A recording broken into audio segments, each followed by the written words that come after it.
خواجہ ہند وہ دربار ہے اعلیٰ تیرا، خواجہ ہند وہ دربار ہے اعلیٰ تیرا، کبھی محروم نہیں مانگنے والا تیرا۔ اور نظر ہو جس پہ تیری اس کا تو پوچھنا ہی کیا، یا غریب نواز نظر ہو جس پہ تیری اس کا تو پوچھنا ہی کیا، تیری نظر ہے خدا کی نظر غریب نواز۔ ہمارا رشتہ، ہمارا تعلق غریب نواز سے اتنا مضبوط ہے کہ جتنا ایک روح کا جسم سے تعلق ہوتا ہے، کہ اگر روح کو جسم سے جدا کر دیا جائے تو سوائے مردہ جسم کے کچھ باقی نہ رہے گا۔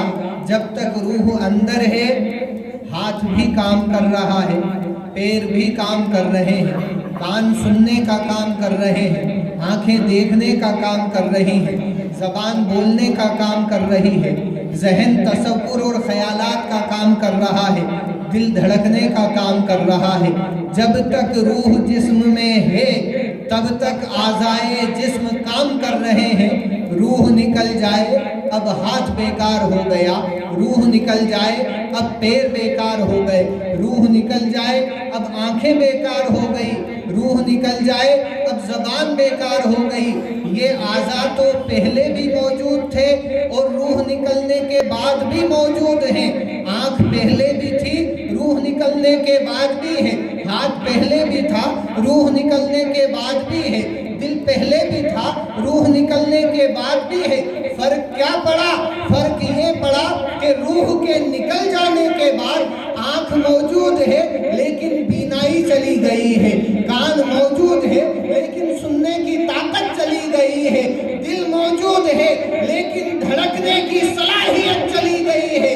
ٹھیک اسی طریقے سے ہند الولی غریب نواز ہندوستان کے مومنوں کے لیے ایمان کی زندگی کا سرمایہ رکھتے ہیں کہ جب تک غریب نواز دل کی دھڑکنوں کے ساتھ موجود ہے تب تک ایمان زندہ کہا جائے گا۔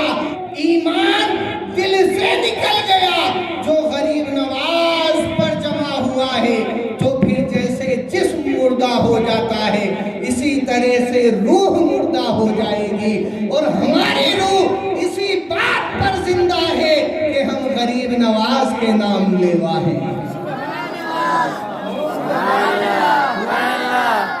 میری گفتگو کا موضوع ہے الا ان اولیاء اللہ لا خوف علیہم ولا هم یحزنون۔ ترجمہ سیدی اعلیٰ حضرت کا۔ آیت سورہ یونس کی ہے، قرآن عظیم کی 10ویں سورت، پارہ نمبر 11 ہے اور آیت نمبر 62 ورس نمبر 62 نمبر آیت ہے۔ الا ان اولیاء اللہ لا خوف علیہم ولا هم یحزنون۔ پہلے آپ ترجمہ سماعت کریں۔ سیدی اعلیٰ حضرت امام عشق و محبت الشاہ امام محمد رضا خان فاضل بریلوی ترجمہ فرماتے ہیں، الا کا معنی خبردار بھی ہوتا ہے اور تاکیدی بھی آتا ہے۔ تاکیدی لفظ قرآن عظیم میں الا سے بھی آتے ہیں، قد سے بھی آتے ہیں، لقد سے بھی آتے ہیں۔ یہاں الا اور اس کے بعد آیا انا، دو لفظ۔ انا بھی تاکیدی آتا ہے، یعنی تاکیدی کا معنی کیا؟ تاکیدی کا معنی یہ کہ موجودہ زمانے میں یا آئندہ زمانے میں کوئی اس کا انکاری پیدا ہو جائے تو اللہ پہلے ہی کہہ دیتا ہے انا، اس میں کوئی شک نہیں ہے، یعنی انکار کرنے والوں کی گنجائش نہیں ہے، منع کرنے والوں کی گنجائش نہیں ہے۔ اور اس میں تاکید در تاکید قرآن عظیم میں آئی الا انا، الا کا معنی بھی تاکید، انا کا معنی بھی تاکید، خبردار۔ اعلیٰ حضرت نے ترجمہ کیا سن لو، اللہ تعالیٰ فرماتا ہے ان اولیاء اللہ، بے شک اللہ کے ولیوں پر لا خوف علیہم ولا هم یحزنون، نہ کوئی خوف ہے نہ غم۔ یہ ترجمہ سیدی اعلیٰ حضرت نے کیا۔ ایک بڑی لطیف بات میں آپ تک پہنچا رہا ہوں، بڑی اچھی بات۔ میری گفتگو آپ ذہن لگا کر سنیے گا، ادھر ادھر کی باتیں کرنے کی میری عادت نہیں، انشاءاللہ بہت قیمتی بات آپ سماعت کریں گے. جتنی دیر میں آپ کے سامنے موجود ہوں زیادہ وقت بھی نہیں لوں گا، لہٰذا بہت قیمتی بات میں آج آپ تک لے کر آیا ہوں.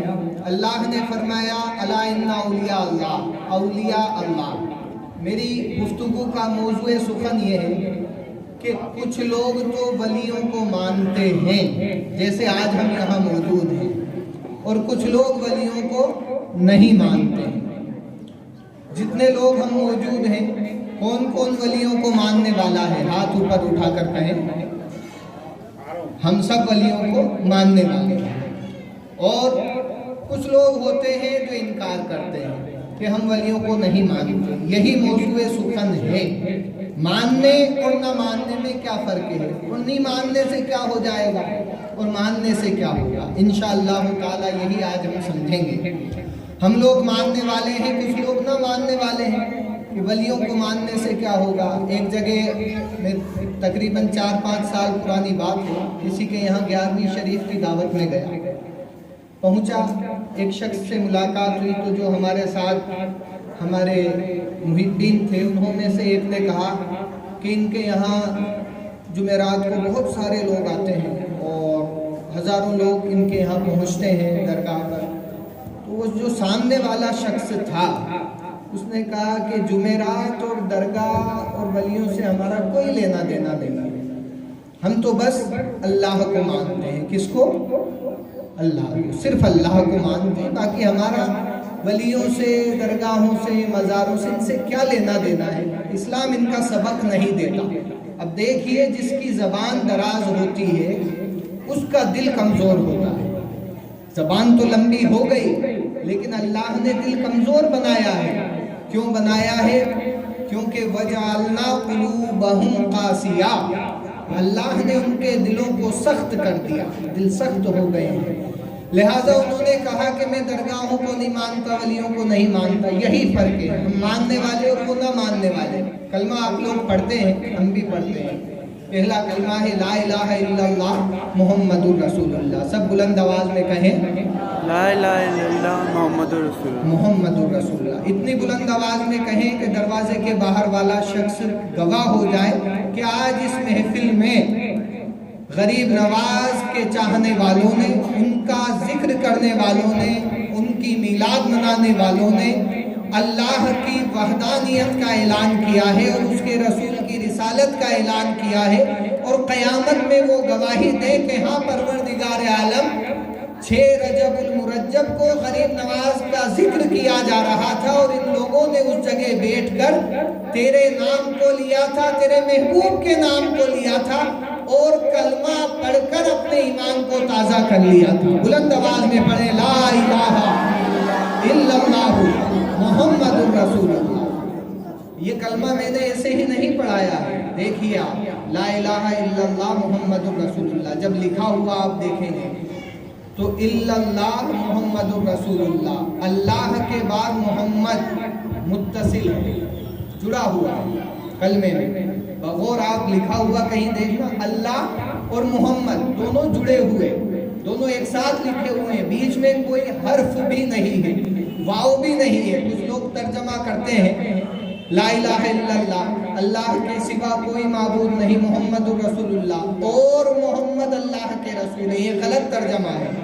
لفظ اور بیچ میں نہیں آئے گا. خلا بیچ میں کسی حرف کی نہیں ہے، جگہ کسی حرف کی نہیں ہے، کیونکہ اللہ نے اپنے محبوب کے نام کو اپنے نام سے متصل کر کے رکھا ہے. زمانہ سمجھ جائے کہ جس کو اللہ نے اپنے نام کے ساتھ جوڑ رکھا ہے اس کو ساری دنیا کی طاقت اگر الگ کرنا چاہے تو نہیں کر سکتی کہ جس کو رب نے اپنے نام سے جوڑ لیا ہے. سبحان اللہ. اور میں مانتا ہوں اے عقل والوں میرا محمد خدا نہیں ہے. میں مانتا ہوں اے عقل والوں میرا محمد خدا نہیں ہے، مگر دلوں میں یہ نقش کر لو کہ وہ خدا سے جدا نہیں ہے.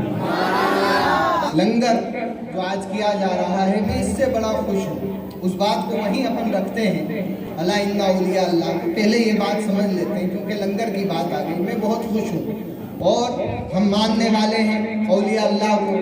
غریب نواز کے آستانے پر دیکھو تو لنگر لٹایا جا رہا ہے، صابر پیا کے آستانے پر دیکھو تو لنگر لٹایا جا رہا ہے، اور غوث اعظم کے دربار میں دیکھو تو لنگر لٹایا جا رہا ہے۔ میں پوچھتا ہوں یا غریب نواز، آپ کے آستانے پر لنگر کی کیا حاجت ہے، کیا ضرورت ہے؟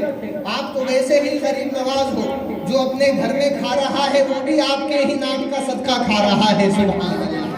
پھر آپ کے دربار میں لنگر لٹانے کی کہاں ضرورت ہے؟ یا غوث اعظم شیخ سیدنا عبد القادر جیلانی آپ کے نام لے گا، آپ کے مرید، آپ کے عقیدت مند، آپ کے چاہنے والے جب پہلا لقمہ توڑتے ہیں تو بسم اللہ شریف پڑھنے کے بعد یا غوث اعظم المدد کہہ کر لقمہ کھاتے ہیں، آپ کا چاہنے والا جہاں بھی رزق کھا رہا ہے آپ کو یاد کر رہا ہے، پھر لنگر لٹانے کی کہاں ضرورت ہے؟ حضرت صابر پیا کے آستانے پر جاؤ، لنگر لٹایا جا رہا ہے، یہ سب آل نبی ہیں اور جواب دیتے نظر آتے ہیں کہ یہ لنگر ہم ہماری مرضی سے نہیں لٹا رہے، بلکہ ہم کربلا والوں کے ماننے والے ہیں، مولا علی کے چاہنے والے ہیں۔ مولا علی نے زمانے کو لنگر کھلا کر بتا دیا کہ جو میرا چاہنے والا ہوگا وہ میری سنت پر عمل کرے گا۔ وَأَمَّا السَّائِلَ فَلَا تَنْهَرْ، قرآن میں رب نے فرمایا ہے کہ سائل کو نہ دھتکارو، نہ لوٹاؤ، نہ پھیرو۔ جب علی نے لنگر کھلایا ہے تو صابر پیا بھی کھلا رہے ہیں، غوث اعظم بھی کھلا رہے ہیں، غریب نواز بھی کھلا رہے ہیں، اور ہم یہاں پر ان کے نام سے کھلا رہے ہیں۔ ہم لنگر لٹا رہے ہیں، یہاں کھلا رہے ہیں، اور جو لنگر لٹاتا ہے وہ بڑا خوش نصیب ہوتا ہے۔ غریب نواز کے نام پر لٹائے، غوث پاک کے نام پر لٹائے، اولیاء اللہ کے نام پر لٹائے، نبی پاک کے نام پر لٹائے، جو لنگر لٹا رہا ہے بڑا خوش نصیب ہوتا ہے، کیونکہ آپ قرآن پڑھ کر دیکھیے 12واں پارہ پہلی ہی آیت ہے، وَمَا مِن دَابَّةٍ فِي الْأَرْضِ إِلَّا عَلَى اللَّهِ رِزْقُهَا، زمین پر رہنے والی کوئی جاندار شے ایسی نہیں کہ جس کا رزق اللہ کے ذمہ کرم پر نہ ہو۔ اب لنگر کھلانے والا، کھانا کھلانے والا اگر اس غلط فہمی میں ہے کہ میں نے کھانا بنایا، میں نے کھلایا، میں نے انتظام کیا، میں نے اہتمام کیا، یہ کام میرا ہے، بہت بڑی غلط فہمی ہے۔ جو کھانا کھلانے کا اہتمام کر رہا ہے، کھانے کا اہتمام کر رہا ہے، محض اس کا کام ہے دسترخوان لگانا، رزق دینا پروردگار عالم کا کام ہے، رزق دینا پروردگار عالم کا کام ہے۔ اور یہ ایک ایسا عمل ہے، بڑا قیمتی عمل ہے، کسی کو کھانا کھلانا بڑا قیمتی عمل۔ دیکھیے ہم کھانا بناتے ہیں خود کے لیے، روزگار کرتے ہیں خود کے لیے، کپڑے لاتے ہیں خود کے لیے، مکان بناتے ہیں خود کے لیے، سب کام ہم اپنے لیے کر رہے ہیں۔ اللہ تعالیٰ نے یہ کائنات چلانے کے لیے کچھ انتظامات کیے ہیں، جیسے آکسیجن اللہ نے فری رکھی ہے، پانی اللہ نے فری رکھا ہے، دنیا والے بیچ کر کما رہے ہیں لیکن اس کی طرف سے پیسہ نہیں لیا جاتا۔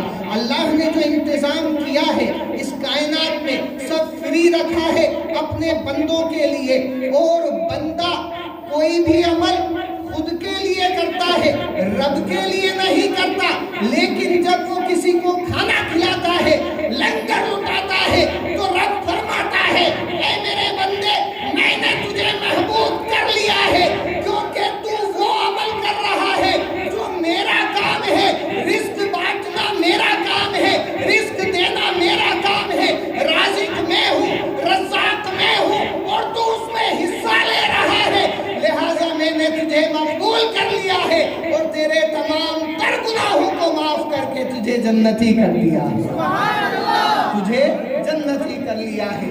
لہٰذا بہت اچھی بات ہے ہم نے لنگر بنایا ہے، ہم غریب نواز کی محفل میں بیٹھے ہوئے ہیں، بات سمجھنی صرف یہ ہے کہ ہم غریب نواز کا ذکر کرتے ہیں، اولیاء اللہ کا ذکر کرتے ہیں، لوگ کہہ دیتے ہیں ہمیں مطلب نہیں، ہم نہیں جانتے۔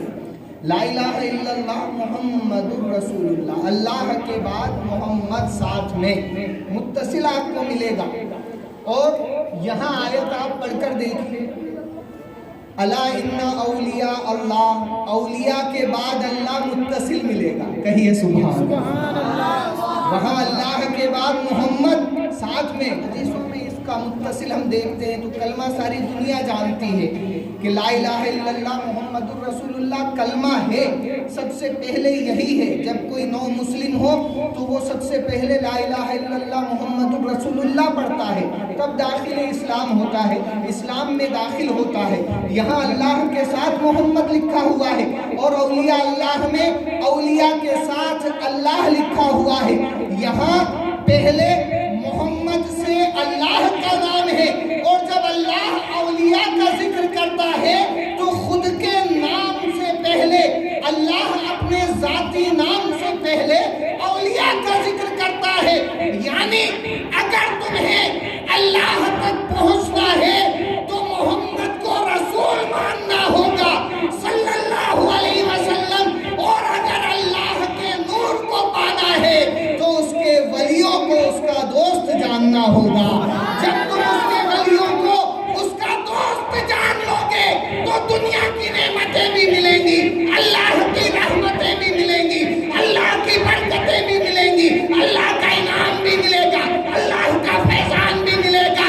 اور غریب نواز نے بتا دیا ہندوستان میں رہنے والے مسلمانوں، اگر اولیاء کو مان لیا تو اللہ کا انعام، اس کا فیضان، اس کے ساتھ تمہیں ہندوستان بھی مل جائے گا، تمہیں ہندوستان بھی مل جائے گا، کیونکہ اولیاء اللہ۔ اور ماننا کیوں ضروری ہے؟ ماننا کیوں ضروری ہے؟ قرآن الحمد سے شروع ہوتا ہے اور والناس پر ختم ہوتا ہے، لیکن پورے قرآن میں کوئی مائی کا لال دنیا میں ایسا آج تک پیدا نہیں ہوا جو انکار کر دے میں اس آیت کو نہیں مانتا، انکار نہیں کر سکتا، میں اس حرف کو نہیں مانتا، انکار نہیں کر سکتا، ماننا ہی پڑے گا۔ اور صاحب ایمان کے لیے نہایت ضروری ہے، کیونکہ یہ ہمارا ایمان ہے۔ ایمان کیا ہے؟ ہمارا ایمان ہے۔ انکار کرنے والا منکر کافر ہو جائے گا، دائرہ اسلام سے باہر ہو جائے گا، بلکہ شک و شبہ کی بھی گنجائش نہیں۔ انکار کرنا تو بہت بڑی بات ہو گئی، اگر کوئی شک کر لے قرآن میں تو بھی وہ کافر ہو جائے گا۔ انکار کرنا تو بہت بڑی بات ہو گئی، ماننا ہی پڑے گا۔ اب دیکھیے قرآن کی پہلی آیت الحمد سے شروع ہوتی ہے، والناس پر قرآن ختم ہے۔ پورے قرآن کو ماننا لازم ہے کہ نہیں؟ لازم ہے۔ کوئی اگر ایک حرف کا بھی انکار کرے تو کافر ہے، بولیے، ایک حرف کا بھی انکار کرے تو کافر ہے۔